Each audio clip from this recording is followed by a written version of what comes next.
আলহামদুলিল্লাহ, যাবতীয় প্রশংসা এবং গুণগান একমাত্র মহিয়ান ও গরিয়ান আল্লাহ রাব্বুল আলামিনের জন্য, যে আল্লাহ পাক নাজিল করেছেন মহাবিশ্বের এই মহাবিশ্বয় মহাগ্রন্থ আল কোরআনুল কারীম এবং প্রেরণ করেছেন সর্বকালের সর্বশ্রেষ্ঠ মানব মুহাম্মদুর রাসূলুল্লাহ সাল্লাল্লাহু আলাইহি ওয়াসাল্লামকে।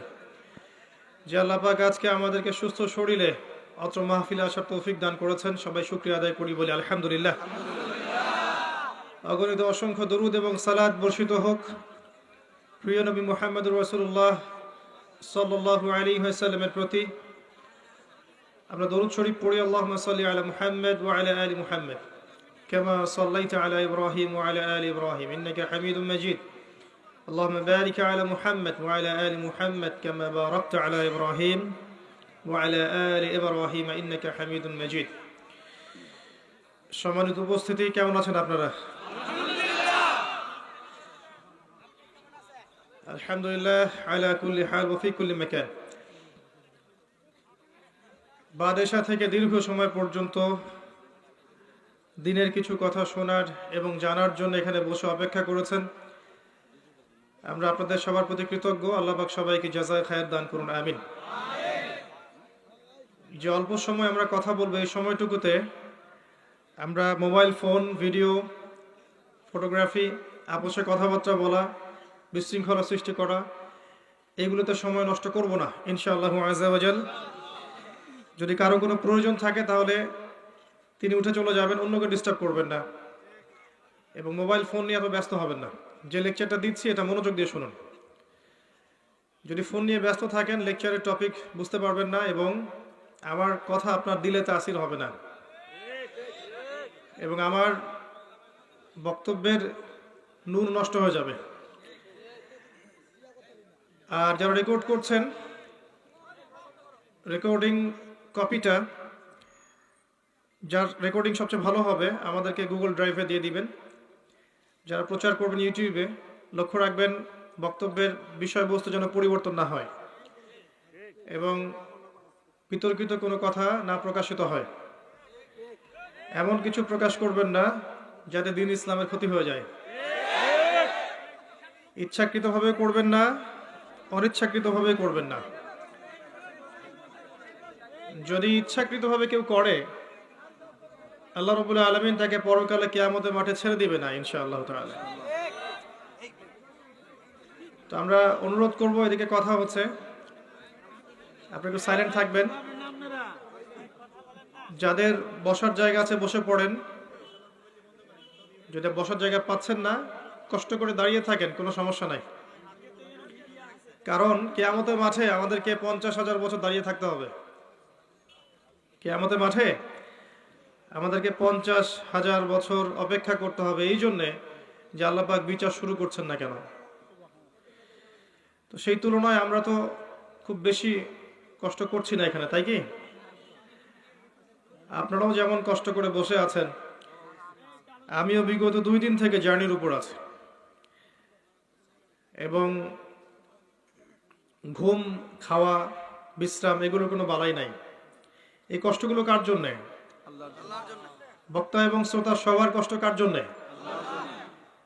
আল্লাহর জন্য। কষ্ট যদি শেকায়াত করি তাহলে নেকি কমে যায়। খুব কষ্ট হচ্ছে, এটা যদি প্রকাশ করি নেকি কমে যায়।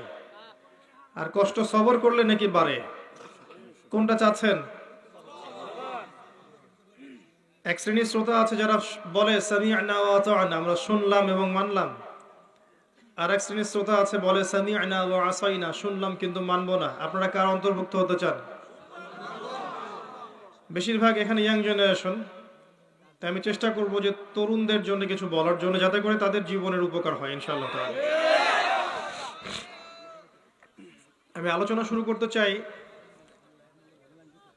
পবিত্র কোরআনুল কারীমের বিখ্যাত একটা গল্প থেকে,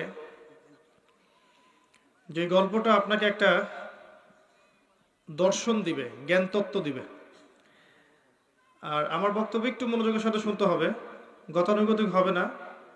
এখানে সুর বা অদ্ভুত কিছু কেচ্চা কাহিনী বা কমেডি এগুলো পাবেন না। আমরা কয়েকদিন আগে একটা রিপোর্ট দেখলাম, সেকুলারদের টেলিভিশন চ্যানেলের মধ্যে। তারা রিপোর্ট করেছে যে ওয়াজ মাহফিলের নামে অনেক সময় কমেডি হচ্ছে, এরকম একটা টাইটেলে একটা রিপোর্ট দেখলাম। এবং সেখানে আমাদের কিছু বক্তার কিছু অংশকে কাট করে করে, যেখানে তারা দর্শকদের সাথে একটু মজা করার চেষ্টা করেছে আর কি, এগুলোকে একসাথে করে একটা রিপোর্ট করা হয়েছে। এই ধরনের রিপোর্ট দেখার পরে মানুষের মধ্যে কিন্তু একটা নেগেটিভ ইম্প্যাক্ট পড়বে, যে এই চেয়ারে বসে, যে চেয়ারে বা যে মর্যাদার আসনে বসে কথা বলতেন প্রথমত নবীগণ, এরপর কথা বলেছেন নবীর ওয়ারিশগণ, খোলাফায়ে রাশেদিন, এরপর কথা বলেছেন আইম্মায়ে কেরাম, মুজতাহিদিন, মুহাদ্দিসিন, মুফাসসিরিন, উলামায়ে কেরাম, বরেণ্য উলামায়ে কেরাম, তারা এই চেয়ারে বসে কথা বলেছেন, জনগণ শুনেছে। এখন সেই একই চেয়ারে বসে যদি আমরা কমেডি করি, মানুষকে হাসানোর চেষ্টা করি, উদ্ভট অঙ্গভঙ্গি করি, তাহলে অবশ্যই এটি ইসলামের কল্যাণ বয়ে আনবে না। আনবে? বক্তাদের ব্যক্তিত্বশীল হওয়া উচিত, তাদের ব্যক্তিত্ব বজায় রাখা উচিত। যতটুকু বলবো কোরআন সুন্নাহ থেকে বলবো ইনশাআল্লাহ। যদি কোরআন সুন্নাহর বাইরে কিছু বলে ফেলে কেউ, মানুষ ভুল হতে পারে, এবং সেটা যদি প্রমাণিত হয় যেটা ভুল, নিঃসন্দেহে এটাকে মানা যাবে না, এটাকে পরিত্যাগ করতে হবে। যে ব্যক্তি কথা বলুক না কেন, তার কথা যদি কোরআন এবং সুন্নাহর সাথে মিলে যায়, আমরা নিতে বাধ্য। আর যে ব্যক্তি এমন কথা বলবে কোরআন সুন্নাহর বাইরে চলে গেছে, সে যেই হোক না কেন, তার কথা আমরা ছুঁড়ে ফেলতে বাধ্য। আল্লাহ এবং রাসূল সাল্লাল্লাহু আলাইহি ওয়াসাল্লামের মর্যাদার উপরে কারো মর্যাদা আছে? কোরআন এবং সুন্নাহর বাইরে সত্য মিথ্যার কোনো মানদণ্ড আছে?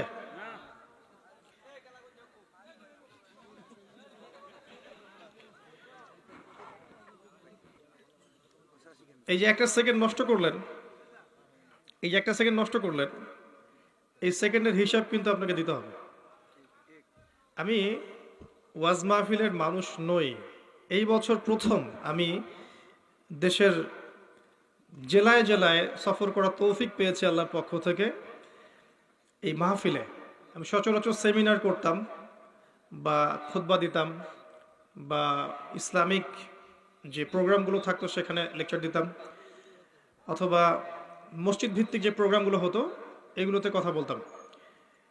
তো এই প্রথম মাহফিলের এই জগতে এসে আমার প্রচুর অভিজ্ঞতা হয়েছে আর কি। আমি অভিজ্ঞতাগুলো যদি শেয়ার করি, তাহলে ইসলামের বিরোধী শক্তি যারা আছে তারা এমন কিছু দলিল পেয়ে যাবে, যার ফলশ্রুতিতে তারা ইসলামকে আক্রমণ করার সুযোগ পাবে। আমি এই জন্যে একটা কথাও বলিনি, তবে এতটুকু বলবো, মাহফিল সংস্কৃতির নামে যা হওয়া উচিত ছিল বর্তমান প্রেক্ষাপটে তা হচ্ছে না, এবং এর জন্যে এই চেয়ারের মানুষ, ওই চেয়ারের মানুষ, অ্যারেঞ্জার, বাস্তবতা, পরিপ্রেক্ষিত, এগুলো সবই দায়ী। এই যে একটা সেকেন্ডের কথা বললাম, কি কারণে বললাম? মনে করেন যে আমি এখানে বসেছি এবং আপনারা আমাকে রংপুর থেকে আসার যে আমার এয়ার টিকিট, যাওয়ার এয়ার টিকিট, আমার প্রাইভেট কারের ভাড়া, এগুলো হিসেব করে আমাকে একটা হাদিয়া দিয়েছেন, তাই তো? যদি দেখা যায় হাদিয়ার পরিমাণ, কথার কথা বলছি, ফর এক্সাম্পল হাদিয়ার পরিমাণ ধরেন যে 20,000 টাকা, কথার কথা। এখন আমি ধরেন 20 মিনিট কথা বলছি, এখানে বসে আমি 20 মিনিট কথা বলছি, তো প্রত্যেক মিনিটের বিনিময়ে আমি কত টাকা পাচ্ছি ভাই? 1000। তাহলে এখানে একটা সেকেন্ড নষ্ট করলে আমি আমানতের খেয়ানত করছি না? তো এখানে বসে যদি আমি 20 মিনিট গাল গল্প করি, কেচ্ছা কাহিনী শোনাই, দিনের হক আদায় হবে? এই কথাটা কি সব বক্তারা বোঝেন? এই কথাটা কি সব বক্তা বোঝেন যে এটা একটা আমানত? এখানে একটা সেকেন্ড যদি আমি নাগনাগিনীর গল্প করি, হবে? উদ্ভট কেচ্ছা কাহিনী শোনাই, মানুষকে হাসাই, কমেডি করি, এটা কি দিনের হক আদায় হবে? একই সাথে আপনারা যারা বসে আছেন এখানে, আপনারাও যদি সময় নষ্ট করেন, এটাও কিন্তু হক এর খেলাফ হবে, হবে না? আমাদের এই কন্টিনেন্টে যত মাহফিল হয়, এই প্রত্যেকটা মাহফিলের পরে আমরা যদি সবাই ফজর নামাজ পড়তে না পারি, 5 ওয়াক্ত নামাজি না হই এবং মাহফিলে যা শুনছি এর উপর আমল না করি, আল্লাহর কাছে আমাদের কোনো হুজ্জাত থাকবে না, প্রমাণ থাকবে না। কারণ আল্লাহ পাক আমাদেরকে অনেকভাবে জানিয়ে দিচ্ছেন যে সত্য কোনটা, মিথ্যা কোনটা, হক কোনটা, বাতিল কোনটা। এরপরেও যদি শুধু শোনার উপরে থাকে, আমল না থাকে, তাহলে কি আমরা পার পাবো? পার পাবো না। আল্লাহ পাক সূরা সফের মধ্যে বলেছেন, আউযু বিল্লাহি মিনাশ শাইতানির রাজিম, আল্লাহ পাক বলেছেন, ইয়া আইয়ুহাল্লাযীনা আমানু, হে মুমিনগণ, লিমা তাকুলুন, তোমরা এমন কথা কেন বলো, মা লা তাফআলুন, যা তোমরা করো না, কাবুরা মাকতান ইনদাল্লাহ, আল্লাহর কাছে এটা অত্যন্ত নিকৃষ্ট যে আন তাকুলু মা লা তাফআলুন, তোমরা এমন কথা বলবে যেই কাজ তোমরা নিজেরাই করবে না। আমি ভিতরের কথা একটাও বললাম না, শুধু উম্মার কথা চিন্তা করে এবং ইসলামের এগেইনস্টে ইসলাম বিরোধী শক্তি দলিল পেয়ে যাবে এই জন্যে। কিন্তু আমি সতর্ক করতে চাই আমাদের এই দাওয়াতের ক্ষেত্রে যারা আছেন, বক্তা, শ্রোতা, অ্যারেঞ্জার, সবাইকে, যে প্রতিটা কাজ আল্লাহর সন্তুষ্টির জন্য করেন, দুনিয়ার জন্য নয়। প্রত্যেকটা কাজ সুশৃঙ্খলভাবে করেন, বিশৃঙ্খলভাবে নয়। প্রত্যেকটা কাজের মধ্যে আমানতদারিতা বজায় রাখেন, ওয়াদার খেলাফ করবেন না, মিথ্যা কথা বলবেন না, প্রতিশ্রুতি ভঙ্গ করবেন না, সিন্ডিকেট করবেন না। এই প্রত্যেকটা সভা হবে শুধু আল্লাহর জন্যে, তার দিনকে প্রচার করার জন্যে, প্রতিষ্ঠা করার জন্যে, তার রাসূলের সুন্নাহকে ছড়িয়ে দেওয়ার জন্য। অন্য কোনো উদ্দেশ্যে যদি আমরা দিনী কাজ করি, এই কাজগুলো আমাদের পরকালে জাহান্নামে যাওয়ার কারণ হবে।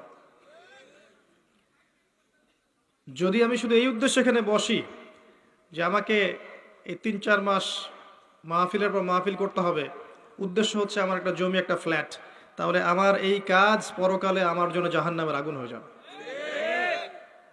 আবার যদি বিভিন্ন জায়গার অ্যারেঞ্জাররা এইসব কারণে অ্যারেঞ্জ করে থাকে, যে অ্যারেঞ্জ হচ্ছে একটা অ্যামাউন্টের বাজেট উঠবে, কিছু টাকা দিয়ে এদেরকে পার করে দেবো, বাকিটা আমরা খেয়ে নিব, এই কাজটা হবে আপনার জন্য জাহান্নামে যাওয়ার কারণ।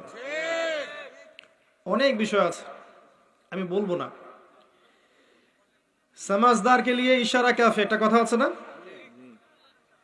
আল্লাহর ওয়াস্তে এখনো সংশোধিত হয়ে যান সবাই, আয়োজক, বক্তা, শ্রোতা সবাই, না হলে আল্লাহর কাছে আমাদেরকে এগুলোর জবাব পূর্ণ মাত্রায় বুঝিয়ে দিতে হবে। এবং এই কাজগুলোর কারণে দেখবেন ইসলামের বারাকা, নূর কমে যাবে, কথার তাসির কমে যাবে, মানুষ শুনবে আর শুনবে, দেখবেন আমল নাই। আল্লাহ পাক আমাদেরকে লৌকিকতা পরিহার করার তৌফিক দান করুন, রিয়া অহংকার পরিত্যাগ করার তৌফিক দান করুন, দুনিয়ার মোহ পরিত্যাগ করার তৌফিক দান করুন, মিথ্যা, প্রতারণা, ধোঁকাবাজি, প্রতারণা, এগুলো ছেড়ে দেওয়ার তৌফিক আল্লাহ পাক আমাদেরকে দান করুন, আমিন। যুব সমাজ একটা জাতির ভবিষ্যৎ। আমি যুবকদেরকে নিয়ে বেশ কিছু লেকচার দিয়েছি এই পর্যন্ত, এবং প্রত্যেকটা লেকচারে আমি কয়েকটা কথা কমন বলে থাকি। একটা হচ্ছে পড়াশোনার কথা, যুবকদেরকে পড়াশোনা করতে হবে, বারবার বলি পড়াশোনা করতে হবে। এবং প্রত্যেকটা লেকচারে এই সিজনে আমি বলার চেষ্টা করেছি যে কোন কোন সাবজেক্ট পড়তে হবে আপনাদেরকে। আমি বলেছি বারবার যে কোরআন পড়তে হবে, তেলাওয়াত শিখতে হবে, কোরআনের অনুবাদ শিখতে হবে, আরবি ভাষাটা শিখতে হবে, কোরআনের তাফসীর পড়তে হবে, এবং কোরআন বুঝতে গিয়ে সমস্যায় পড়লে উলামায়ে কেরামের সোহবতে পড়ে থাকতে হবে। আমি বারবার বলেছি হাদিসের বইগুলো পড়তে হবে, সহজ বই থেকে শুরু করে আস্তে আস্তে ধাপে ধাপে কঠিন বইয়ের দিকে যাবেন। এরপরে আমি বারবার বলেছি নবী সাল্লাল্লাহু আলাইহি ওয়াসাল্লামের সিরাত বা জীবনীটা পড়বেন। নবীর জীবনী যদি মুখস্থ না থাকে, তাহলে কোরআন সুন্নাহ দিয়েও আপনি সত্যকে চিনতে ব্যর্থ হবেন। বারবার বলেছি নবী সাল্লাল্লাহু আলাইহি ওয়াসাল্লামের জীবনীর পাশাপাশি খুলাফায়ে রাশেদিনের জীবনী পড়বেন, ইসলামের ইতিহাস পড়বেন, উমাইয়া খেলাফত থেকে শুরু করে যে আব্বাসীয়, ফাতেমি, কর্ডোভার ইসলামিক শাসন, মামলুক শাসন, আপনার ওসমানীয় খেলাফত, প্রত্যেকটা শাসন, মোগল শাসন, আফগানদের শাসন, এগুলো পড়বেন। বরাবর বলেছে এর সাথে আপনাকে ফিকহ পড়তে হবে, ইসলামের ফিকহ, দ্বীনের ফিকহ, ফিকহের ক্লাসিক্যাল বইগুলো পড়বেন, না হলে আপনি ফরজ, ওয়াজিব, সুন্নত, মুস্তাহাবগুলো বুঝতে পারবেন না। কোনটাকে বেশি গুরুত্ব দিতে হবে, কোনটাকে কম, এটা বুঝতে পারবেন না। আমি বলেছি ইসলামিক অর্থনীতি পড়ার কথা, ইসলামিক ইকোনমিক্সের বইগুলো পড়বেন এবং প্রত্যেকের বাসায় একটা করে ব্যক্তিগত লাইব্রেরি গড়ে তুলবেন, পারবেন না ইনশাআল্লাহ। আরও বলেছি ইসলামিক দর্শনের বইগুলো পড়তে। আগেকার যারা বরেণ্য ওলামা কেরাম ছিলেন, মুহাদ্দিসিন কেরাম ছিলেন, মুফাসসিরিন ছিলেন, মুবাল্লিগ ছিলেন, তাদের জীবনীগুলো পড়তে, তাদের দর্শনগুলো পড়তে। এবং তাসকিয়ার কথা বলেছি বারবার, আত্মশুদ্ধি অর্জন করার কথা বলেছি। এরপরেও আমি বলেছি জিওপলিটিক্যাল বিষয়গুলো পড়বেন, ভূ রাজনৈতিক প্রেক্ষাপটগুলো পড়বেন। ইসলামিক দেশ, তাদের মুদ্রা, তাদের পতাকা, তাদের ভৌগোলিক অবস্থান, তাদের সরকার, তাদের প্রশাসন, তাদের সামরিক সক্ষমতা, তাদের সম্পদ, এগুলোর সম্পর্কে আপনাকে জানতে হবে। এর পাশাপাশি জিওপলিটিক্স মানে ভূ রাজনৈতিক প্রেক্ষাপট, যেটা আপনারা বিসিএস কোচিংয়ে পড়েন, এগুলো পড়তে বলেছে। এবং মাদ্রাসার মধ্যে যে সাবজেক্টগুলো ইনক্লুড করা দরকার, যেগুলো পূর্ণমাত্রায় পড়ানো হয়ে ওঠে না সাধারণত সিলেবাসে থাকলেও, সেগুলোর প্রতি জোর দেওয়ার কথা বলেছে। যেমন ইংরেজি ভাষা, আরবি ভাষা, আইসিটি, তথ্য প্রযুক্তি, বিজ্ঞানের কিছু বই, ম্যাথামেটিক্স, ইসলামের হিস্ট্রি, ইসলামের অর্থনীতি, এগুলো ইনক্লুড করতে বলেছিলাম। পরামর্শ দিয়েছি, বলেছি মানে কি আদেশ করিনি, পরামর্শ দিয়েছি। এগুলো যদি আজ থেকে 50 বছর আগে করতে পারতাম, এখন এমন একটা প্রজন্ম পেতেন যে এই প্রজন্ম এই কোরআনটাকে হাতে নিয়ে বিশ্বকে ব্যাখ্যা করতে পারে, চ্যালেঞ্জ করতে পারে। এখন আমার হাতে বইটা আছে, আমি হয়তো এই বইটার হাফেজ, কিন্তু আমি এই বইটা দিয়ে বিশ্বকে চ্যালেঞ্জ করতে পারছি না। অথচ আল্লাহ পাক বলেছেন এই বইয়ের মধ্যে, সূরা নাহলের মধ্যে আছে 89 নম্বর আয়াতে, ওয়ানাজ্জালনা আলাইকাল কিতাব, হে নবী আমি আপনার প্রতি এই বইটা নাজিল করেছি, তিবিয়ানান লিকুল্লি শাই, এই বইটা প্রত্যেকটা বিষয়ের ব্যাখ্যা। এই 600 পৃষ্ঠার বই, প্রত্যেকটা বিষয়ের ব্যাখ্যা। শুনতে পারলেন আমার কথা? প্রত্যেকটা বিষয়। তো প্রত্যেকটা বিষয়ের মধ্যে কি কিছু বাদ যায়? ওয়া হুদান, এবং এই বইটা হচ্ছে হেদায়েত, মানুষের জন্য পথ নির্দেশ। ওয়া রাহমাতান, এবং এই বইটা হচ্ছে রহমত বা করুণা, আল্লাহ পাকের দয়া। ওয়া বুশরা লিল মুসলিমিন, মুসলিমদের জন্য এই বইটা সুসংবাদ। এই বইটা হাতে থাকার পরেও আমি বিশ্বকে চ্যালেঞ্জ করতে ব্যর্থ হয়েছি। এই বইয়ের মধ্যে বর্তমান বিশ্বের প্রেক্ষাপট আছে, অতীত ছিল, ভবিষ্যৎও থাকবে, কিয়ামত পর্যন্ত যত কিছু হবে এর ব্যাখ্যা আল্লাহ পাক এই বইয়ে নাজিল করেছে। কিন্তু আমি এই বইটা হাতে থাকার পরেও বিশ্বের রাজনীতি, বিশ্বের অর্থনীতি, বিশ্বের শিক্ষা ব্যবস্থা, বিশ্বের সংস্কৃতি, বিশ্বের যুবকদের অধঃপতন, পশ্চিমাদের উত্থান, ঠিক আছে, ইসরায়েলের উত্থান, ইসলাম বিরোধী শক্তিগুলোর তৎপরতা, অনেক বিষয় ওদের মুখরোচক জবাব দিতে আমি ব্যর্থ হয়েছি। এটা সত্য কথা, অনেককে হয়তো স্বীকার করবেন না, না ব্যর্থ হয়নি, আমি বলবো ব্যর্থ হয়েছেন, কিন্তু চেষ্টা করেছেন। পরিপূর্ণরূপে আমরা জবাব দিতে পারি নাই। প্রেক্ষাপট যদি বুঝাই তাহলে বুঝবেন কেন পারি নাই। যখন আবু বকর সিদ্দিক রাদিয়াল্লাহু আনহুর যুগ ছিল, তখন এই বইটা ছিল না। এই বই এবং নবী সাল্লাল্লাহু আলাইহি ওয়াসাল্লামের সুন্নাহকে দিয়ে তারা বিশ্বকে শাসন করেনি, করে নাই? তখন সমাজে কি অশান্তি ছিল? সমাজে দ্বন্দ্ব, ফাসাদ, কলহ, এত বেশি জেনা, ব্যভিচার, মদ, পর্নোগ্রাফি, সুদ, ঘুষ, দুর্নীতি, এগুলো ছিল?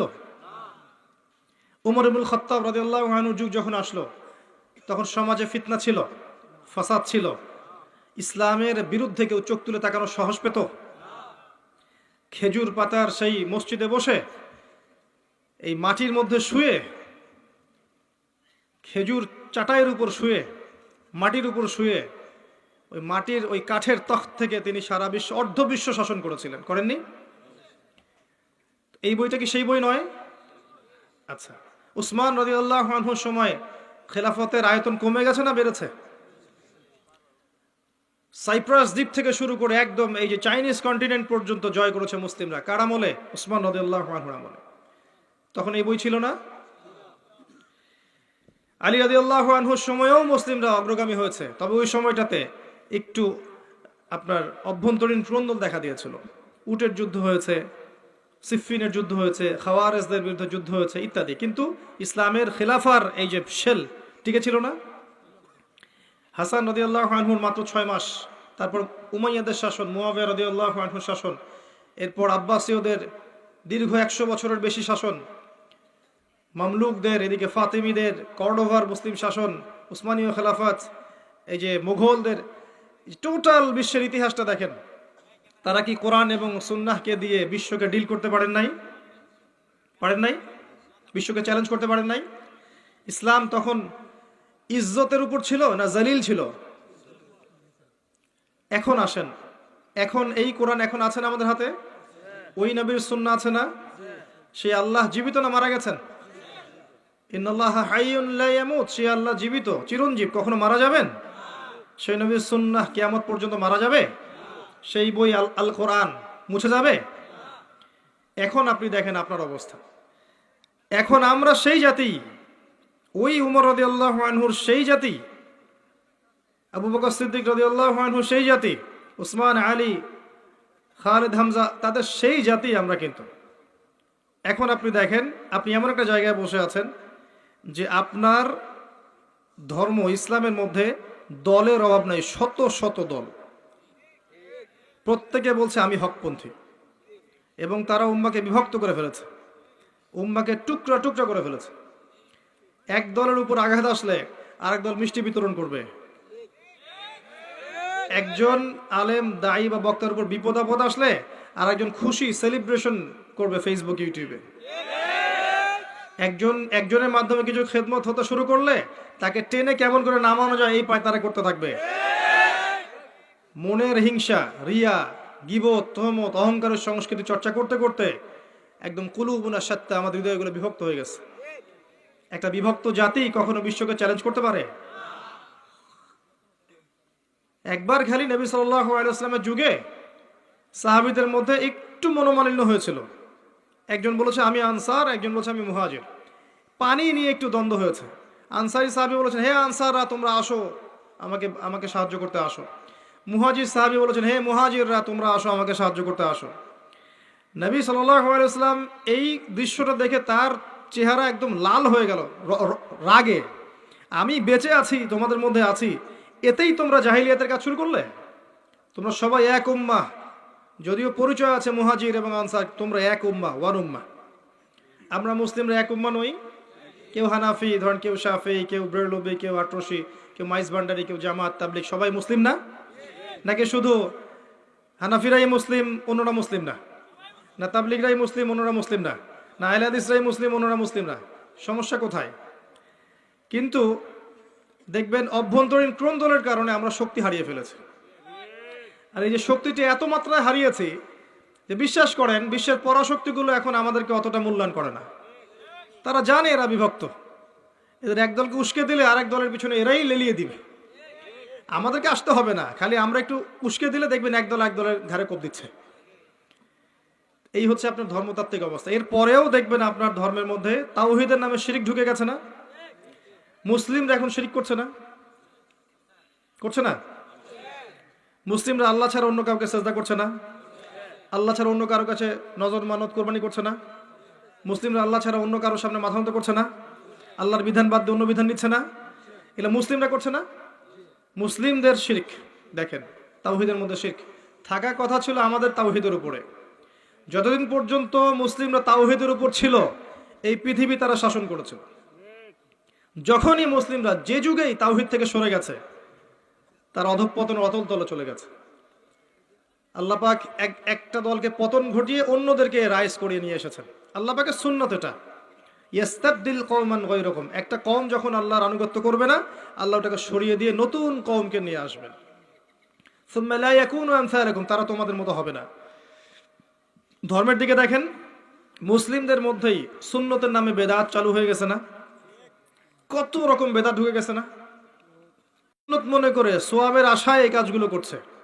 আর যখন শত শত বেদাত করছে, এবং বেদাত হিস্ট্রি ঘাটলে দেখা যায় বেদাত আর বেদাত, তো এই বেদাত গুলো করার পর নবীর শানে আঘাত লাগে না? এটা নবীর শানে আঘাত নয়? বেদাতীদেরকে নবী সাল্লাল্লাহু আলাইহি ওয়াসাল্লাম কি বলবেন? হাউজে কাউসারের পানি নিয়ে তিনি দাঁড়িয়ে থাকবেন নবী সাল্লাল্লাহু আলাইহি ওয়াসাল্লাম আমাদের জন্য। এবং সবাই পানি পান করার জন্য সেখানে যাবে। হাদিসে বুখারীতে এসেছে। হঠাৎ করে পর্দা পড়ে যাবে, নবী সাল্লাল্লাহু আলাইহি ওয়াসাল্লাম বলবেন যে ইন্নাহুম মিন্নি, তারা তো আমার উম্মত। তাকে বলা হবে ইন্নাকা লা তাদরি মা আহদাসা বা'দাক, হে নবী আপনি জানেন না আপনার মৃত্যুর পর তারা আপনার দ্বীনের মধ্যে কত বেদাত ঢুকিয়েছিল।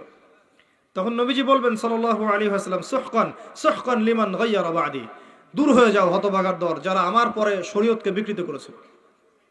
তো যারা সুন্নতকে বিকৃত করছে, বেদাত করছে, নবীর শানে আঘাত লাগে না? এদের বিরুদ্ধে কিছু করা যায় না? নাকি নবীর কথা বলতে গিয়ে যদি কারো মুখ থেকে একটু স্লিপ অফ টাং বের হয়ে যায় তাকে কুফরি ফতোয়া দিতে হবে নাকি? এগুলো আমাদের ফরজ করে নিয়েছে। আল্লাহ বুঝদান করুক, হেদায়েত দান করুক। যখন নবী সাল্লাল্লাহু আলাইহি ওয়াসাল্লামের শানে জীবন দেওয়ার প্রশ্ন আসবে, ইনশাল্লাহ আমি আপনার চেয়ে অগ্রগামী হব ইনশাল্লাহ, দেখে নিয়েন। আর নবীর শানে থাকার ফলশ্রুতিতে এই বয়সে আমার উপরে যা এসেছে তার কানা করে আগে আসুক, তারপর বুঝবেন শান কাকে বলে, সবর কাকে বলে। পরিবার থেকে বাধা, সমাজ থেকে বাধা, ধর্মনেতা থেকে বাধা, অর্থনৈতিক বাধা, অভাব অনটন, এমন কিছু নাই যেটা আমাকে এখন এই বয়সে ফেস করতে হয়নি। এত সহজ ছিল না আমার যাত্রা। এটা নিয়ে আমি আলাদা মাহফিল করতে পারবো, কঠিন ছিল। তাই যুবকদেরকে বলবো আল্লাহর পথে চলা সহজ হবে না, কঠিন হবে, কিন্তু ইস্পাতের মতো, পাহাড়ের মতো অটল থাকতে হবে।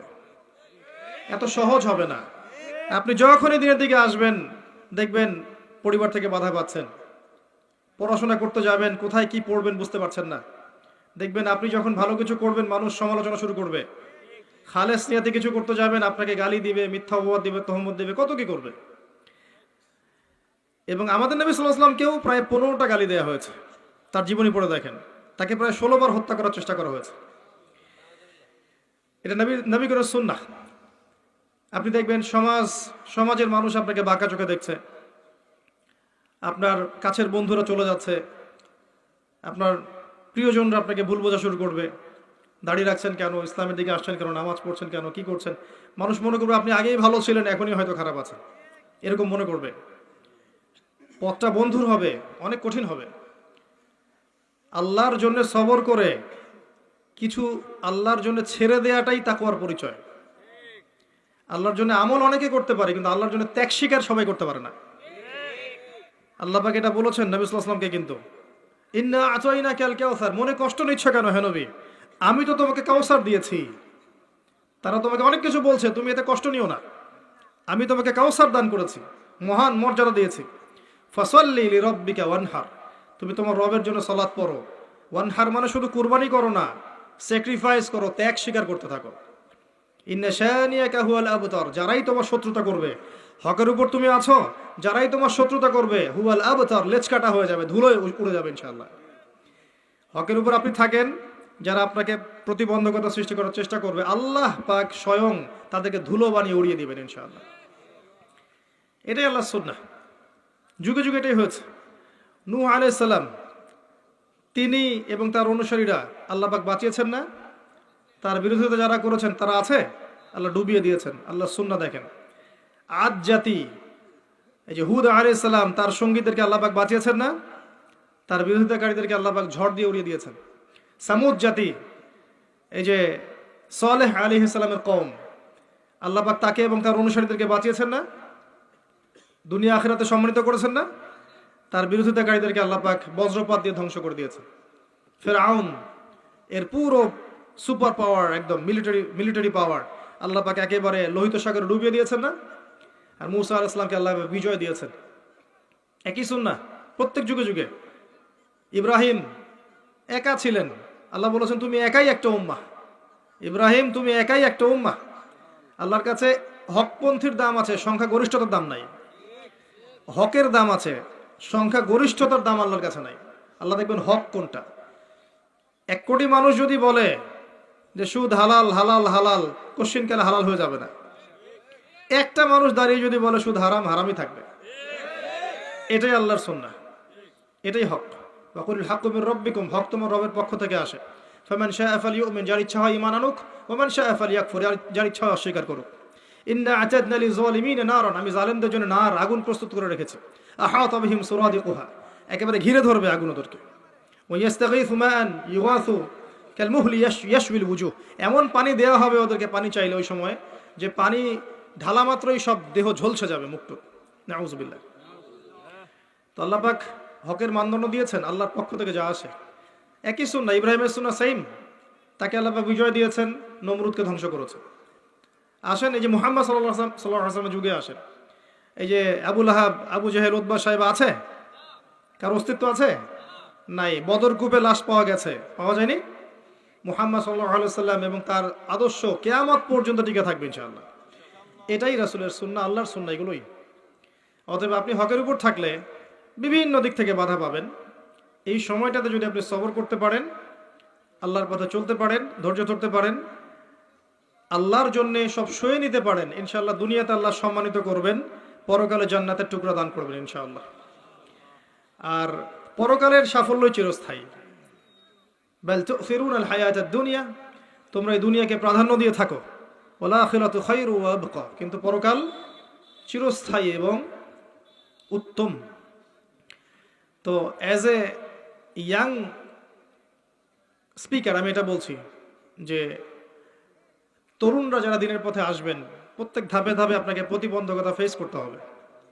জার্নিটা সহজ হবে না। পরিবার, সমাজ বাধা দিবে, ধর্ম নেতারাও বাধা দিবে। যখন দেখবে আপনার মেহনতের ফলে ধর্ম ব্যবসায় ভাটা পড়েছে, তখন আপনাকে বাধা দিবে। দেখবেন যখন আপনার কিছু কিছু সত্য কথার ফলে আল্লাহ, এটা তো হাদিসে, আল্লাহ জিবরাইল আলাইহিস সালামকে ডেকে বলেন যে আমার ওই বান্দাকে আমি ভালোবাসি, তুমিও তাকে ভালোবাসো। জিবরাইল আলাইহিস সালাম সমস্ত ফেরেশতাদেরকে বলেন আল্লাহ আমাকে বলেছেন, আল্লাহ ওই বান্দাকে ভালোবাসেন, আমি ওকে ভালোবাসি, তোমরাও তাকে ভালোবাসো। এরপর ফেরেশতারা দুনিয়াবাসীর উপর ঘোষণা করে যে আল্লাহ অমুক বান্দাকে ভালোবাসেন, জিবরাইল অমুক বান্দাকে ভালোবাসেন, আমরাও এই বান্দাকে ভালোবাসি, হে জমিনবাসী তোমরাও তাকে ভালোবাসো। তখন গিয়ে দেখবেন যে আল্লাহর পথের কোনো সৈনিক, কোনো আলেম, কোনো মুআল্লিম, কোনো মুজাহিদ, তার প্রতি আল্লাহর পক্ষ থেকে মানুষের মধ্যে একটা ভালোবাসা সৃষ্টি হয়ে যায়। এটা এমনি এমনি হয় না, এটা এমনি এমনি হয় না। এই উম্মার মধ্যে এমন অনেক মানুষ আছেন যাদের নাম এখন পর্যন্ত মানুষ শ্রদ্ধার সাথে স্মরণ করে, করে না? তারা কি মানুষকে টাকা দিয়ে ওয়াজ মাহফিলে নিয়ে আসছিল? আসে নাই। মহব্বত থেকে আসে নাই। তা আপনি যখন এভাবে খেদমত করতে থাকবেন, সবার তো সয়ে যাবে না। কিছু মানুষের গাত্রদাহ হবে, কিছু মানুষের হিংসা হবে, ঈর্ষা হবে, কিছু মানুষের ধর্ম ব্যবসায় ভাটা পড়বে, কিছু মানুষের পরশ্রী কাতরতা রোগে ভুগবে, কিছু মানুষ ইন্টেনশনালি আপনাকে ডাউন করার চেষ্টা করবে। এবং ইসলামের বিরোধী শক্তিরা এই মানুষগুলোকে কাজে লাগাবে। ইসলামের বিরোধী শক্তিরা এই মানুষগুলোকে হুজ্জা বা দলিল মনে করে কাজে লাগাবে। এটাই হচ্ছে সারা বিশ্বে চলে আসছে দীর্ঘদিন থেকে। এটাই এই পৃথিবীর সুন্নাহ। তবে যুবকদেরকে বলবো, হতাশ হবেন না, ভেঙে পড়বেন না, আল্লাহর পথে চলতে থাকবেন। আপনার জীবনের শেষ দিনটা যেন আল্লাহর পথে চলতে চলতেই শেষ হয়। ইন্নামাল আমালু বিল খাওয়াতিম, মানুষের নেক আমল শেষের উপর ডিপেন্ড করে, নিয়তের উপর ডিপেন্ড করে এবং শেষের উপর ডিপেন্ড করে। অতীতে কি হয়েছে ভুলে যান। মিউজিক করতেন, গার্লফ্রেন্ড ছিল, পর্ন দেখেছেন, জুয়া খেলেছেন, মাদকের সাথে সম্পৃক্ত ছিলেন, হারাম অ্যাফেয়ার্সে ছিলেন, কি করেছেন অতীতে, আজকে থেকে ভুলে যান। ফ্রম নাও অন, যখন থেকে আপনার কাছে হেদায়েতের বাণী আসবে তখন থেকে তওবা করে নেবেন। বলবেন আস্তাগফিরুল্লাহাল্লাযী লা ইলাহা ইল্লা হুয়াল হাইয়ুল কাইয়্যুম ওয়া আতুবু ইলাইহি।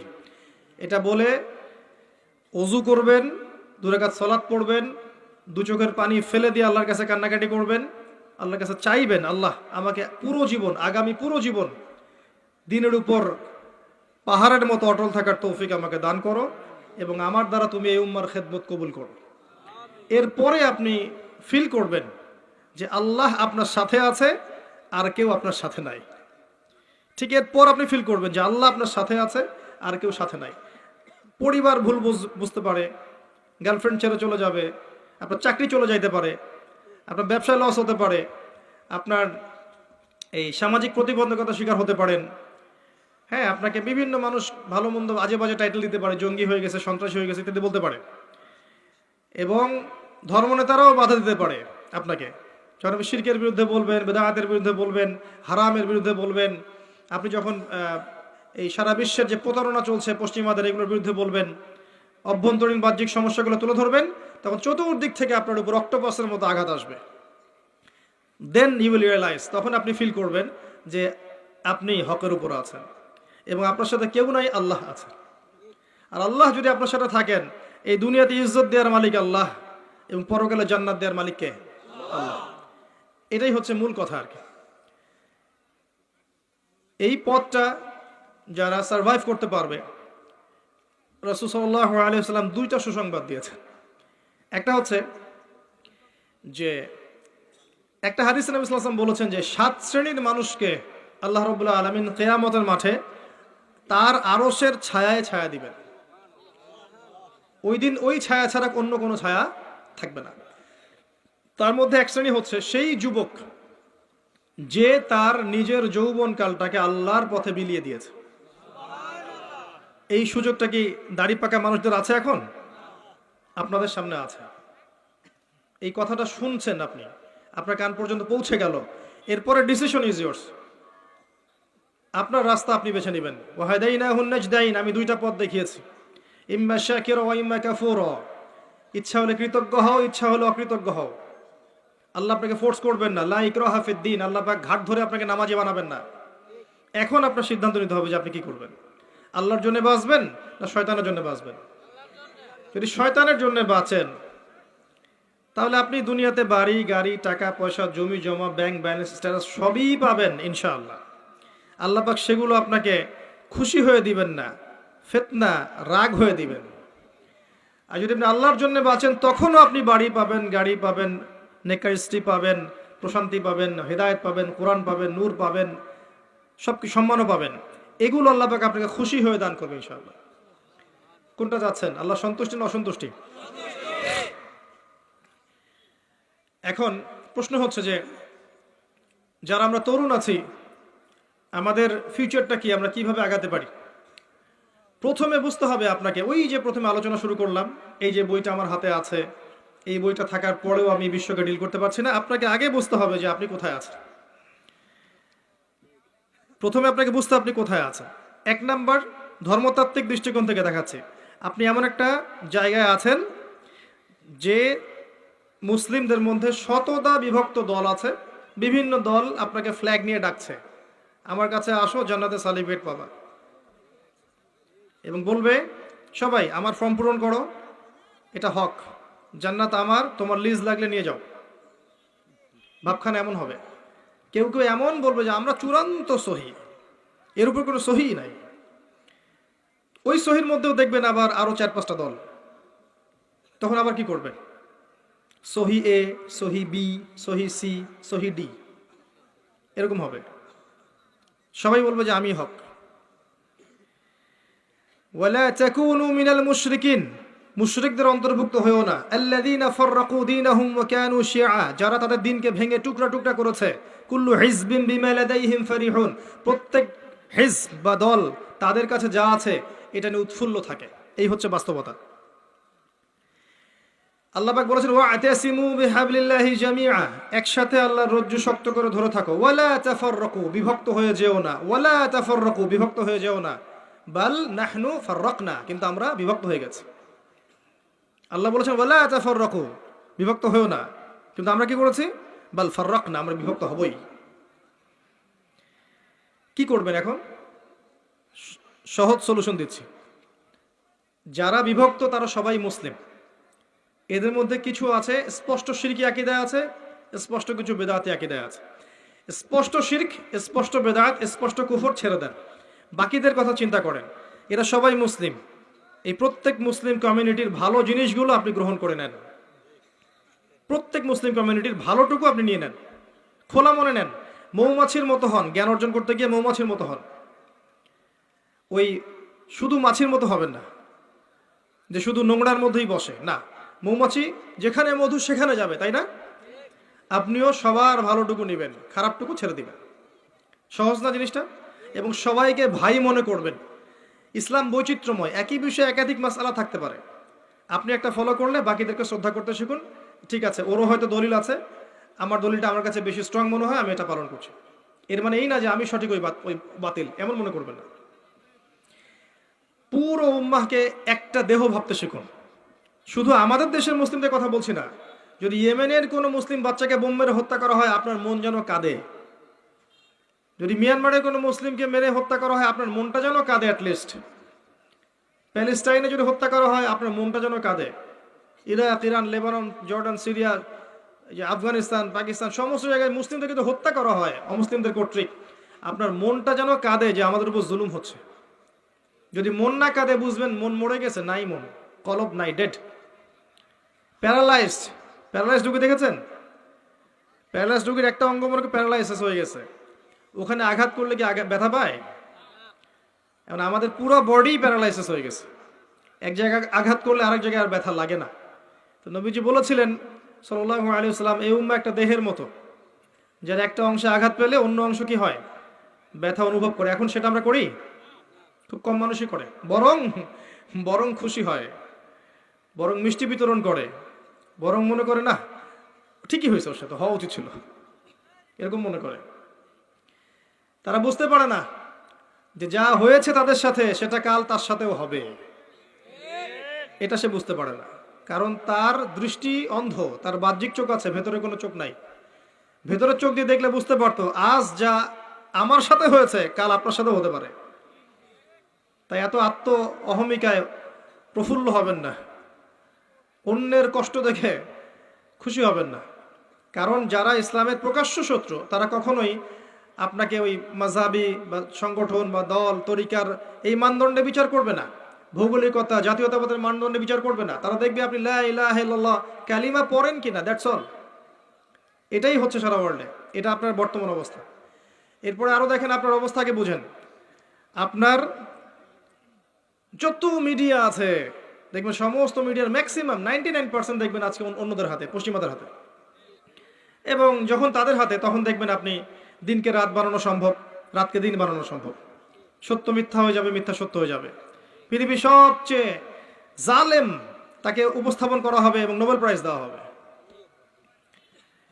যে সভ্যতা বিগত 100 বছরে পৃথিবীতে প্রায় কয়েক কোটি মানুষ হত্যা করেছে, এদেরকে বলা হবে মানবতা প্রেমী। আর যখনই দেখবেন অল্প কিছু মুসলিম, এই প্যালেস্টাইনের কথাই বলছে, অল্প কিছু মুসলিম ইহুদির আগ্রাসন চালাচ্ছে, এদের হাতে কিছুই নাই, এরা সামান্য কিছু নিয়ে প্রতিহত করার চেষ্টা করছে, ওরা বলবে যে এরা হচ্ছে মৌলবাদী, সন্ত্রাসী। এই বিষয়গুলো খেয়াল রাখবেন। কোথায় আছেন আপনি? যখন এই বিষয় তাদের হাতে, তখন আপনি দিনকে রাত বানাতে পারেন, রাতকে দিন বানাতে পারেন। ন্যায় অন্যায় হয়ে যাবে, অন্যায় ন্যায় হয়ে যাবে, আপনি কিছু করতে পারবেন না। কারণ আমাদের মুসলিমদের স্বতন্ত্র আসলে খুব একটা মিডিয়া নাই যেখানে সত্য বিষয়গুলো প্রচার করতে পারবেন। এখন ইউটিউব, ফেসবুকিং হয়েছে, আপনারা প্রচার করছেন, কিন্তু এখানেও অনেক ফিতনা আছে। কারণ এই প্ল্যাটফর্মগুলো হচ্ছে ইহুদি খ্রিস্টানদের, এই প্ল্যাটফর্মগুলো ইহুদি খ্রিস্টানদের প্ল্যাটফর্ম। এখানে আমরা যারা নেমেছি, আমরা নিজেরা আসলে নিজের পায়ে কুড়াল মেরেছি, জানেন। একটা লেকচার দেওয়া হবে, দেখবেন লেকচারের একটা অংশ কাট করে এমন সামলাইন দিয়ে দিবে যে আপনি শেষ, অথচ ওর সাথে আপনার বিন্দুমাত্র সম্পর্ক নাই। ঠিক আছে? আর এই কাজগুলো ইন্টেনশনালি অনেকে করতে পারে, খুব সহজ। এখানে মানুষকে বিতর্কিত করা খুব সহজ। ইমাম আবু হানিফা রাহিমাহুল্লাহকে যদি এখন বসাই দেন, বসাই দিতে পারতেন এবং এরকম 10টা 20টা 50টা মাহফিল করাতে পারতেন, ইউটিউবে ছড়াতেন, দেখতেন যারা বিতর্কিত করতে চাইবে তার কথা ধরেও বিতর্কিত করতে পারবে, পারবে না? সুযোগ আছে। একটা কথার এক অংশ একটা কথা আরেক অংশ লাগিয়ে দিবে, হয়ে গেল। এখনকার অবস্থা আপনার, যে আপনার কাছে মিডিয়া নাই, প্রযুক্তি, এই যে যত প্রযুক্তি দেখছেন, এগুলো কাদের হাতে? আমাদের হাতে নাই। আপনার প্রাইভেসি পর্যন্ত আপনার হাতে নাই। সেলফোন আছে, ইন্টারনেট আছে, অন্যান্য টেকনোলজিগুলো আছে, এগুলো দিয়ে আপনার যত প্রাইভেসি আছে, এই প্রাইভেসিগুলো কিন্তু আর এখন আপনার কাছে নাই। সব কিছুই মনিটর করা সম্ভব। আর মনিটর করার প্রয়োজন নাই, কারণ ব্রেনটাকে এমনভাবে ওয়াশ করে দিয়েছে পশ্চিমারা যে আপনি যা করবেন নিজেই সেটার ছবি তুলে ফেসবুকে দিয়ে দিবেন। আপনাকে মাইন্ড প্রোগ্রামিং করা হয়েছে। কথা বুঝতে পারছেন না? আপনি যা করবেন নিজেই ছবি তুলে ফেসবুকে দিয়ে দিবেন। আপনার মাথাটাকে এমন ধাঁচে নিয়ে আসা হয়েছে। ওয়াইফের সাথে শুয়ে আছেন, ছবি দিয়ে দিলেন। ওয়াইফের সাথে ঘুরছেন, ছবি দিয়ে দিলেন। গার্লফ্রেন্ডের সাথে কোলে শুয়ে আছেন, ছবি দিয়ে দিলেন। আপনি আপনার আপনি বুঝতে পারছেন এখন প্রাইভেট লাইফ কোনটা, পাবলিক লাইফ কোনটা। এই কমন সেন্সটা হারিয়ে ফেলেছেন এই অনলাইন ইউজ করতে করতে। এটা আপনার মাথাটাকে প্রোগ্রামিং করা হয়েছে, হিপনোটাইজের মতো প্রোগ্রামিং করা হয়েছে। মনিটর করতে হবে না, আপনি নিজেই বলে দিবেন কি কি করছেন না করছেন। কোথায় যাচ্ছেন, আজকে এই যে কফি খাইলাম, দেখবেন আপনি লিখছেন আজকে কাপড় ধুইলাম, ফেসবুক খুলে দেখবেন আজকে আমি অমুকের সাথে বসে চা খাইছি, রাস্তায় যাচ্ছিলাম 10 টাকা দান করার সুযোগ পেয়েছি, দিয়ে দিয়েছে ছবি। সব নিজেই বলে দেবে কি করছে সারাদিন। মানে এটা এটা কি মানে প্রাইভেট লাইফটাকে পাবলিক করে দেওয়া হলো না? আমরা এই সেন্সটা হারিয়ে ফেলেছি। প্রযুক্তি আমাদের হাতে নাই। আপনি যদি দেখেন এডুকেশন সিস্টেম, এই সিস্টেমটাও এর মধ্যে অনেক সমস্যা আছে। কীরকম?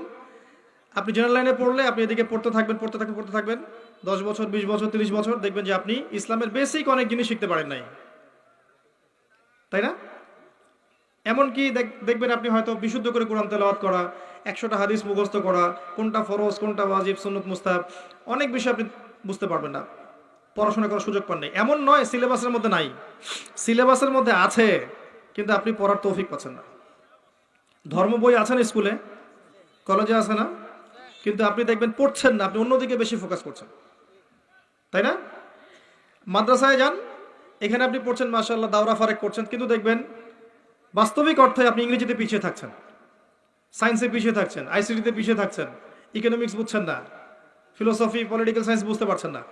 তখন দেখা যায় একজন দাওরা ফারেক ছেলে যখন মিম্বরে দাঁড়ায়, মিম্বরে বসে খুতবা দেয়, তার মধ্যে জ্ঞান আছে মাশাআল্লাহ, জ্ঞানের কোনো কমতি নাই, কিন্তু জেনারেল এই সাবজেক্টগুলো জ্ঞান না থাকার কারণে, যেহেতু সমাজের বেশিরভাগ মানুষ জেনারেল এডুকেটেড, তারা ওই মানুষটাকে সঠিকভাবে গ্রহণ করতে পারছে না, তাই না? কিন্তু সে যদি জেনারেল সাবজেক্টগুলো পড়তো, তাহলে এই মিম্বর থেকে সে এমন কথা বলতে পারতো যে ইনশাআল্লাহ ওই যে বললাম কোরআন হাদিস নিয়ে সে বিশ্বকে চ্যালেঞ্জ করতে পারতো। এটা হচ্ছে না, সিলেবাসের পরিবর্তন দরকার ছিল, হয়ে ওঠে নাই। জানি না এগুলো বলেই বা কি লাভ, আগামী তো হবে কিনা কখনো। তবে আমার আশা এবং ইচ্ছা যে আমরা যেটা পাই নাই বা এখনো পাচ্ছি না, আমাদের পরবর্তী প্রজন্ম, আমাদের এই ছেলেমেয়েরা যারা বিয়ে শাদী করেছেন, বাচ্চা কাচ্চা হয়েছে, এদেরকে এই সিলেবাস দেওয়ার চেষ্টা করেন। দেখবেন ইনশাআল্লাহ ওরা কোরআন সুন্নাহকে হাতে নিয়ে বিশ্বকে চ্যালেঞ্জ করতে পারবে ইনশাআল্লাহ তাআলা। আরও প্রবলেম আছে। এবার মনে করেন জেনারেল লাইনের মানুষেরা হেদায়েত পেয়ে ইসলামের দিকে এসেছে, মনে করেন এখন এই ছেলে কি করবে, কি পড়াশোনা করবে, কোন বই পড়বে, কি সিলেবাসে পড়বে, কোনো ঠিক নাই। সে বিক্ষিপ্ত, একবার এখানে যাচ্ছে, একবার ওখানে যাচ্ছে, একবার ওখানে যাচ্ছে, ইউটিউবে লেকচার শুনে, একটা হাদিস পড়ে, এলোমেলো পড়াশোনা করছে। তার পড়াশোনা কিন্তু কনস্ট্রাকটিভ না।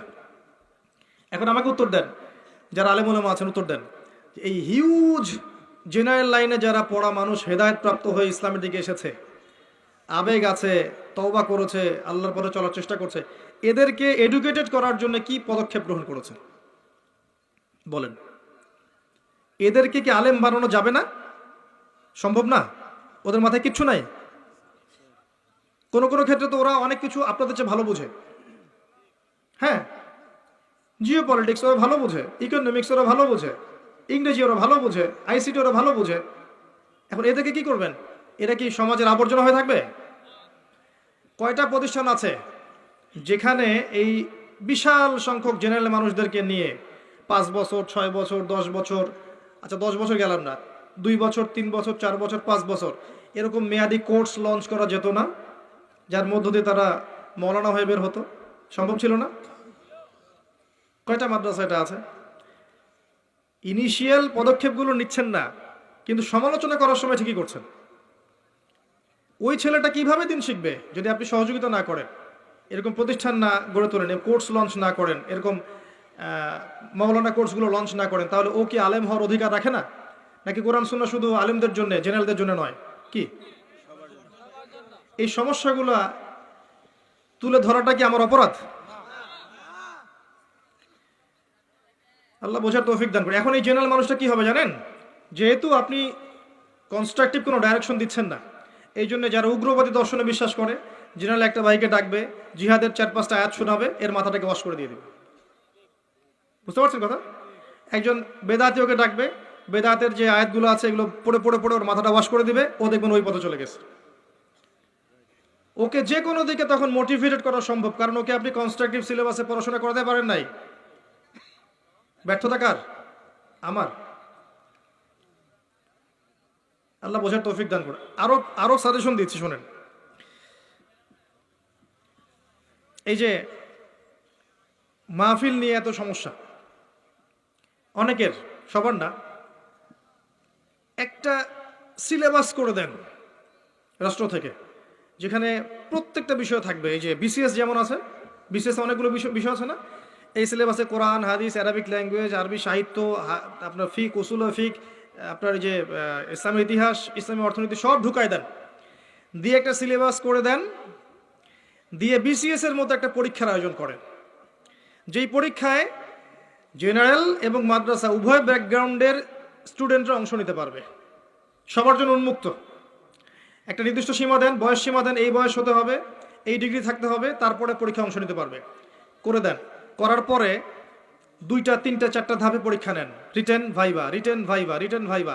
ক্যাডার যেমন করে বের করেন, এইভাবে 100টা আলেম বের করেন না বাংলাদেশে, এবং এই 100টা আলেমকে গভর্নমেন্ট জব দিয়ে দেন। গভর্নমেন্ট জব দিয়ে বলেন এই 100টা আলেম সারা দেশে দাওয়াতি কাজ করবে, এবং মাহফিল থেকে কোনো পারিশ্রমিক নিতে পারবে না, গভর্নমেন্ট তাদেরকে জব দিবে এবং স্যালারি দিবে, তারা সমস্ত জায়গায় দাওয়াতি কাজ করে বেড়াবে। তখন এই চেয়ারে বসে কেউ উল্টাপাল্টা কথা বলতে পারবে না। যারা এখানে এসে বসবে তারা এডুকেটেড হয়ে বসবে। আর এখন যাকে তাকে আপনি বসাতে পারবেন, এবং যা ইচ্ছা গাল গল্প কেচ্ছা কাহিনী কমেডি সার্কাস করে চলে যাবে, টাকা নিয়ে চলে যাবে। এই সিস্টেমটা ভালো ছিল না? আমার সাথে যত উচ্চ পদস্থ কর্মকর্তার কথা হয়েছে, এই কথাটাকে তারা খুব অ্যাপ্রিসিয়েট করেছিলেন, যেটা আসলে খুব সুন্দর একটা কথা বলেছে। কিন্তু বাংলাদেশের মানুষের সেন্টিমেন্টটা এমন যে এটা এখন লঞ্চ করা সম্ভব না।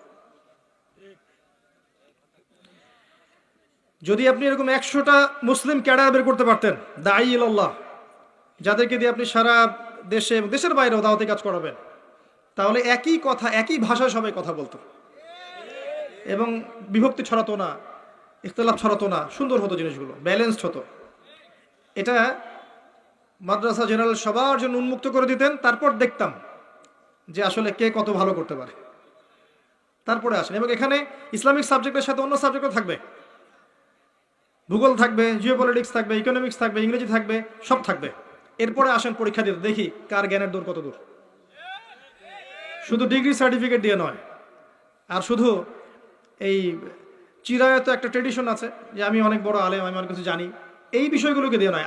বাস্তবতায় পরীক্ষা নিরীক্ষা পর্যবেক্ষণের মধ্য দিয়ে আসেন, তারপর দেখা যাবে যে সত্যিকার অর্থে যোগ্যতা কারা রাখে কারা রাখে না।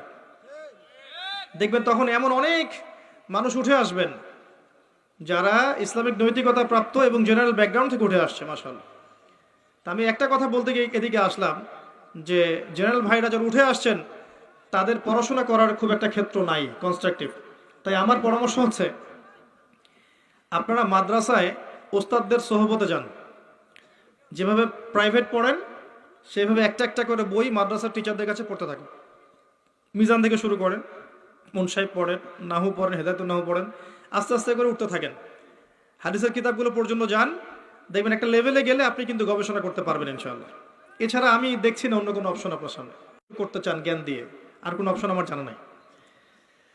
তবে ওই যে বললাম, আপনার পরবর্তী জেনারেশন, আপনার সন্তান, আপনার ছেলে মেয়েদের জন্য এমন প্রতিষ্ঠান গড়ে তোলেন যেখানে এমন সিলেবাস থাকবে যে ওরা প্রতিটা বিষয় সম্পর্কে জ্ঞান অর্জন করবে, জেনারেল লাইনেও পড়বে, হাফেজও হবে, কোরআন তাফসিরও করতে পারবে, অ্যারাবিক ল্যাঙ্গুয়েজও জানবে। ইনশাআল্লাহ দেখবেন ও পরবর্তীতে এমন একজন আলেম হবে যাকে দেখলে মানুষ বলবে না যে মোল্লার দৌড় মসজিদ পর্যন্ত, এটা বলবে না,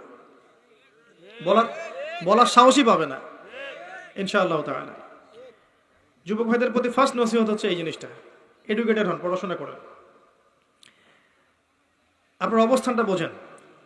ধর্মতাত্ত্বিক ক্ষেত্রে এই অবস্থায় আছি, আপনার পড়াশোনার ক্ষেত্রে এই অবস্থায় আছি, মিডিয়ার ক্ষেত্রে এই অবস্থায়। সংস্কৃতিতে আসেন, ওয়ার্ল্ড ওয়াইড সংস্কৃতিতে কোন জায়গায় আছেন আপনি? এই যে আপনার এই যে আপনার পর্নোগ্রাফি, আপনার এই যে মাদক, আপনার এই যে পাবজি বা আপনার টিকটক, আপনার এই যে যত কিছু আছে এখন, ফ্রি ফায়ার, আপনার যে ক্যাসিনো, ফ্রি মিক্সিং, হারাম গার্লফ্রেন্ড বয়ফ্রেন্ড অ্যাফেয়ার্স, এই যে বিষয়গুলো চলছে এখন, এই বিষয়গুলো কি মুসলিমরা তৈরি করেছে? এই জিনিসগুলো কোন সভ্যতা থেকে এখানে আসলো বলেন দেখি? প্রত্যেকটাই কিন্তু ওদিক থেকে এসেছে। ওরা এগুলো দিয়ে কি করেছে? যুবকদের ইমানটাকে নষ্ট করে দিয়েছে। স্পেশালি মুসলিম যুবকদেরকে টার্গেট করেছে, কারণ যুবকরা যদি ইমানদার হয় ওদের বিরুদ্ধে দাঁড়াতে পারবে না? যুবকরা যদি ইমানদার না হয় তাহলে দাঁড়াতে পারবে না। ইমানদার না করানোর জন্য এই যে আপনাকে মেয়ে সহজলভ্য করে দেওয়া হয়েছে, পর্ন সহজলভ্য করে দেওয়া হয়েছে, আপনার মেগাবাইট আপনি নিচ্ছেন আর রাত্রেবেলা দেখছেন, ঠিক আছে? আপনার মাদক সহজ করে দেওয়া হয়েছে, ফ্রি মিক্সিং, চাইলে আপনি মেয়েদের সাথে কথাবার্তা বলতে পারেন, জেনা করতে পারেন, এমনকি পতিতালয়ে যেতে পারেন, মাদক খেতে পারেন। এগুলো আপনার জন্য সহজ করে দেওয়া হয়েছে। কি কারণ? একটাই কারণ, আপনার কলবের নূর ইমান নষ্ট করে দেওয়ার জন্য। বেঈমান যুব সমাজ কখনো আল্লাহর পথে কাজ করতে পারবে না, এই একটা কারণে এই কাজটা করা হয়েছে। আর এদিকে এই হ্যামিলনের বাসিওয়ালাদের পিছনে ঝুঁকে পড়েছে বেশিরভাগ জেনারেল লাইনের ছাত্ররাই। মাদ্রাসার ছাত্ররা এই ধার কাছে খুব কম যায়, কিন্তু এখন তাদের মধ্যেও ফিতনা ঢুকেছে, কারণ ফোন তো সবার হাতে হাতে, এই কারণে ফিতনা ঢুকেছে। এবং এই ফোনের সংস্কৃতিটা আমাদেরকে ঠান্ডা মাথায় চিন্তা করার সময় দিচ্ছে না। খেয়াল করেছেন? অলওয়েজ বিজি বিজি বিজি, ঠান্ডা মাথায় একটা চিন্তা করবে সময় নাই।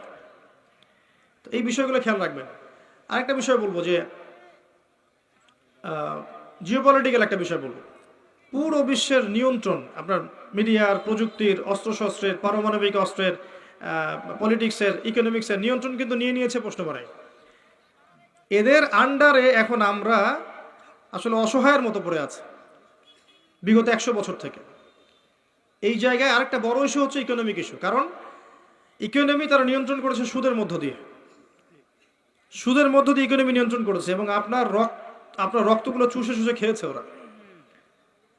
আমি এটা নিয়ে আলাদা একটা লেকচার বা খুতবা দিব ইনশাল্লাহ, ইসলামিক ইকোনমিক্সের, ওই দিন ডিটেলস বলবো ইনশাল্লাহ। এতটুকু শোনেন, রিবা মার্কেটটাকে ব্লক করে ফেলে, ধনী ধনী হতে থাকে, গরিব গরিব হতে থাকে। এখানে আপনি সাম্য পাবেন না। এই কারণেই দেখবেন বিশ্বের একটা অংশ দিন দিন ধনী হয়েছে আর বাকি অংশগুলো গরিব হচ্ছে।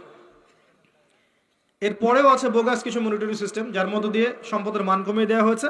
আপনার কাছে মনে হচ্ছে আপনি অনেক কিছুর মালিক, কিন্তু আদতে আপনি সম্পদ হারাচ্ছেন, পরে বুঝবেন ইনশাল্লাহ। এই অবস্থায়, এই আপনার চতুর্দিক থেকে এই ফিতনাময় অবস্থায় একজন যুবক যদি ইসলামের জন্য কিছু করতে চায়, বা একজন যুবতী করতে চায়, একটা কমিউনিটি করতে চায়, কিভাবে করবেন? ওই বারবার যে কথা বলে আসছে আবার সে কথাই বলছে। প্রথমত এডুকেটেড হতে হবে, পড়াশোনা করতে হবে। দ্বিতীয়ত আপনার নূর আর বাসিরা লাগবে, শুধু বাহ্যিক চোখ দিয়ে দেখলে হবে না, কলবের চোখ লাগবে।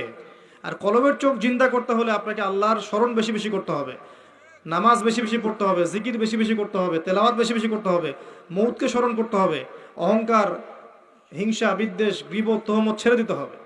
তারপরে হৃদয়টা দেখবেন পরিশুদ্ধ হচ্ছে, আপনি আল্লাহর চোখ দিয়ে দেখবেন ইনশাআল্লাহ তখন। এরপরে তাস্কি, আত্মশুদ্ধি। আপনার জীবনের যত পাপ এগুলোকে ঝেড়ে ফেলেন, পাপের হিসেব করেন, কোথায় কোন কোন পাপ করেছেন। প্রতিটা পাপের জন্য যেগুলো মনে পড়বে আপনার যে ওই পাপ করেছে ওইখানে, ওই পাপ করেছে ওইখানে, আপনি প্রতিটা পাপের জন্য আল্লাহর কাছে তওবা করতে থাকেন বেশি বেশি।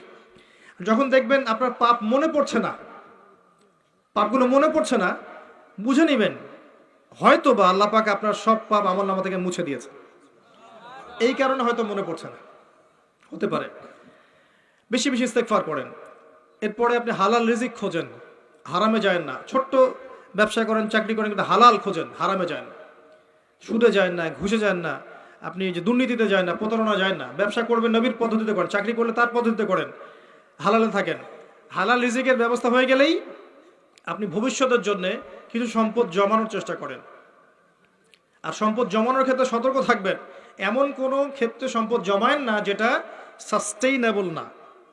কঠিন শব্দ বলেছে, মানে যেগুলোর ইন্ট্রিনসিক ভ্যালু নাই, অন্তর্নিহিত মান নাই। মানে ধরেন আপনি জমি কিনেছেন, ফর এক্সাম্পল, জমি কি থাকবে থাকবে না? থাকবে না। জমির দাম কি বাড়বে না কমবে? এটা বুঝতে পারছেন, এটা সাস্টেইনেবল অ্যাসেট, ঠিক আছে? মনে করেন আপনি আপনার ওয়াইফের জন্য কয়েক ভরি সোনা কিনেছেন, কথার কথা, এর দাম কমবে না বাড়বে? আপনি আপনার ওয়াইফের জন্য কিছু রূপা কিনেছেন, সম্পদের মান কমবে না বাড়বে? তো এমন কিছুতে যদি রেখে দেন যেটার মান কমে যায়, তাহলে আপনি সম্পদ হারাবেন। তো অর্থ জমানোর ক্ষেত্রে আপনি এটা খেয়াল রাখবেন। আর কি করবেন? আদর্শ পরিবার গড়বেন। বারবার বলি, একটা নেককার মেয়েকে আল্লাহর কাছে চেয়ে নেন, সেজদায় পড়ে আদর্শ পরিবার গড়েন। বাচ্চা কাচ্চা এদেরকে ইসলামিক তরবিয়তে মানুষ করেন, পরিবারে তাওহীদ রাখেন, সুন্নত রাখেন, হালাল রিজিক রাখেন, বেদাত শিরক এগুলো দূর করে দেন। পরিবারের মধ্যে আপনি তালিম করেন, চর্চা করেন, কোরআন হাদিস পড়েন, ইসলামিক সংস্কৃতি রাখেন, পরিবারকে সময় দেন, আপনার ওয়াইফকে সময় দেন, বাচ্চাকে সময় দেন এবং তাদেরকে আপনার আদর্শে গড়ে তোলেন ইনশাআল্লাহ। যখন দেখবেন এই ছোট্ট পরিবারটা, এই যে কয়দিন আমরা দুনিয়াতে আছি, এই পরিবারটা আপনার কাছে মনে হবে জান্নাতের টুকরা। কারণ দুনিয়া তো শান্তির জায়গা নয়, শান্তির জায়গা, কিন্তু দেখবেন পরিবার যদি আদর্শ হয় মনে হবে যে হ্যাঁ আপনি শান্তিতে আছেন দুনিয়াতে। আর পরিবার যদি ভেজাল হয়, ওই যে জিন্স পরা আর গেঞ্জি পরা মেয়ে বিয়ে করেন, তাহলে আপনার দুনিয়া জাহান্নাম হয়ে যাবে, নাউজুবিল্লাহ। তো এই জায়গায় কাজ করেন। আরেকটা বিষয় বলে শেষ করছি, যে আপনাদেরকে আল্লাহ পাক প্রতিভা দিয়েছেন সবাইকে কিছু না কিছু। এই প্রতিভাগুলোকে আপনি আল্লাহর পথে কাজে লাগান। আপনি হয়তো বলতে পারেন বা লিখতে পারেন, বা আপনি এক অর্থ আছে, আপনি মসজিদ করতে পারবেন, মাদ্রাসা করতে পারবেন, আপনি এতিমদের প্রজেক্ট করতে পারেন, বিধবাদেরকে নিয়ে কাজ করতে পারেন। মানে যেখানেই উম্মার কল্যাণ আছে, বই ছাপানো হোক, প্রকাশনা সংস্থা হোক, অনলাইনে হোক, অফলাইনে হোক, যাতে দিনের একটু উপকার হবে, দিনটা একটু এগিয়ে যাবে, ওই দিকে আপনি আপনার সময়, শ্রম, মেধা এগুলোকে ব্যয় করেন। এগুলো করতে গেলে আপনার দুনিয়া কিন্তু ছাড়তে হবে না, দুনিয়াবি কাজ করার সাথে সাথেই আপনি কাজগুলো করতে পারবেন ইনশাআল্লাহ। নবী সাল্লাল্লাহু আলাইহি ওয়াসাল্লামের সুন্নাহ মাফিক জীবনযাপন করেন, হালাল খান, হারামে যায়েন না, আদর্শ পরিবার গড়েন, তাওহীদে থাকেন, শিরকে যায়েন না, সুন্নতে থাকেন, বেদাতে যায়েন না। কোথায় আছেন পরিস্থিতি বোঝার চেষ্টা করেন, তাসকিয়া অর্জনের চেষ্টা করেন, নূর অর্জন করার চেষ্টা করেন এবং আপোষের হিংসা, বিদ্বেষ, গীবত্তম ছেড়ে দেন, উম্মাকে ঐক্যবদ্ধ করার চেষ্টা করেন। আল্লাহ পাক আমাদের সবাইকে কথাগুলো বোঝার এবং আমল করার তৌফিক এনায়েত করুন, আমিন। সুদীর্ঘ বাদেশা থেকে রাত 1টা পর্যন্ত আপনারা বসে আছেন, আমি দোয়া করি আল্লাহর কাছে, সবাই আমিন বলবেন। আল্লাহ পাক যেন আপনাদের প্রত্যেকের এই সময়গুলোকে পরকালের নাজাতের ওসিলা করে দেন, আল্লাহুম্মা আমিন। আমাদের যুব সমাজকে এবং মা বোনদেরকে আল্লাহ পাক হেদায়েত দান করুন, আমাদেরকে সঠিক সিলেবাসে পড়াশোনা করার তৌফিক এনায়েত করুন। আমাদের আগামী প্রজন্মকে আল্লাহ পাক ইসলামের জন্য কবুল করুন। আমাদের সবার হালাল রিজিকের ব্যবস্থা আল্লাহ পাক করে দিন, হারাম থেকে আল্লাহ পাক বাঁচিয়ে দিন। আমাদের উলামায়ে কেরামের মধ্যে আল্লাহ পাক ঐক্য দান করুন। আল্লাহ রাব্বুল আলামিন আমাদেরকে নিন্দুকে নিন্দার পরোয়া না করে ইসলামের জন্য কাজ করার তৌফিক আল্লাহ পাক দান করুন। আল্লাহ রাব্বুল আলামিন আমাদের মধ্যে যে ত্রুটি বিচ্যুতি আছে এগুলোকে দূর করে দিন।